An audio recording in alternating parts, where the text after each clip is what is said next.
A very good morning, class. In today's class, we are gonna see about figures of speech. By the end of the class, you will be able to identify figures of speech in writing, understand the purpose of figures of speech, give suitable example for figures of speech, and apply the figures of speech learned in your own writing. Okay, so this is the introduction. Authors often use figures of speech in both literature and poetry to enhance their writing. So, figures of speech is used to enhance writing. Figures of speech presents ordinary things in new or unusual way. They communicate ideas that go beyond word, usually literal meanings. Definition. So these are the figures of speech, that is imagery, simile, metaphor, alliteration, hyperbole, onomatopoeia, personification. These are some of the figures of speech. So let's see the definition for each. Imagery. Imagery is descriptive writing that appeals to the senses. Descriptive writing that appeals to the senses. Simile. Comparing two unlike things using like or as. Metaphor. Comparing two unlike things without using like or as. Alliteration. Repetition of beginning consonant sounds. Hyperbole. A major exaggeration or overstatement. Onomatopoeia. A word that sounds like its meaning. Personification. Giving human traits or characteristics to something that isn't human. Okay, so now let's see about personification in more detail. Personification. What is personification? Giving human traits or characteristics to something that isn't human, such as animal, object, or non-living thing. Think of it in this way. When a writer uses personification, he or she gives the characteristics of a person to a animal, object, or a thing.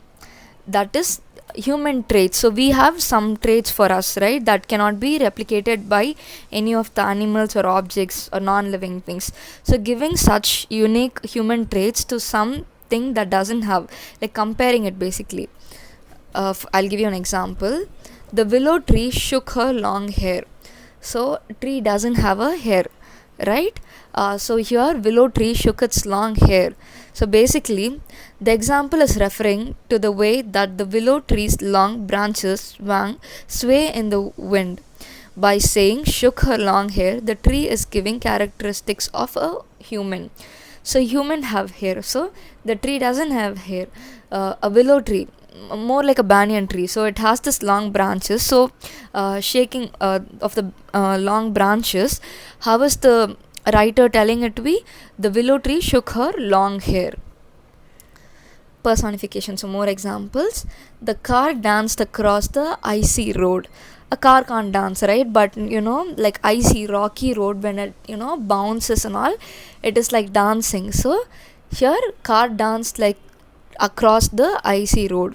Angry clouds marched across the sky. Marching is not a it's a human trait. So the angry clouds marched across the sky. The stars in the clear sky winked at me. So stars basically twinkle, right? So here it has been called like it winked at me. Okay. The tulip nodded her head in the breeze. So a gentle breeze will make the flower shake, right? So the movement of a flower is like nodding head, which is a human trait. Okay. Onomatopoeia. Onomatopoeia is a word that sounds like its meaning. Like bang, when go bang your head on something, so that is the sound basically, bang. So you call it like I banged on the door. It can also be described as use of words which imitates a sound. Other example includes screech, sizzle, crunch, bang, zap, roar, growl, click, snap, crackle, pop. So screech, when grow your nails long and you do it in the blackboard and all, you have this irritating screech sound. Sizzle, this in a hot pot, when you put something, it sizzles, right? The sizzle brownie, something like that. Okay, so the sizzle, the noise that the water and oil went together in a hot pot makes. Bang. So same way, you go bang your head on something, zap, like closing, zap the bag. So click, chick, snap. So these are something, um, some words that sounds like its meaning. Okay, when you see this, moo, boom, quack. So yeah, I guess it's easy to understand. Hyperbole. Hyperbole is a major exaggeration or overstatement. Author using figure of speech to emphasize a point and add humor. So, actually, a hyperbole can be used in two situations: to be serious or to be humorous. So, basically, exaggerating something. Here is an example: I nearly died laughing. So you don't die because of laughing unless you get choked with something, but it's like exaggerating. So you laughed very hard, okay, that is understood, but the word used is I almost died laughing, like I nearly died laughing. Here are more examples. You could have knocked me over with a feather. A feather comes and falls on you, and if you say you could have knocked me over with a feather, knocked you is like pass you out. You could have gone unconscious. A feather is a very light weighted thing, right? So that's over exaggeration. I told you a million times. You might have told like some 8 times probably, and then you say I told you a million times. So these are some of the examples of hyperbole.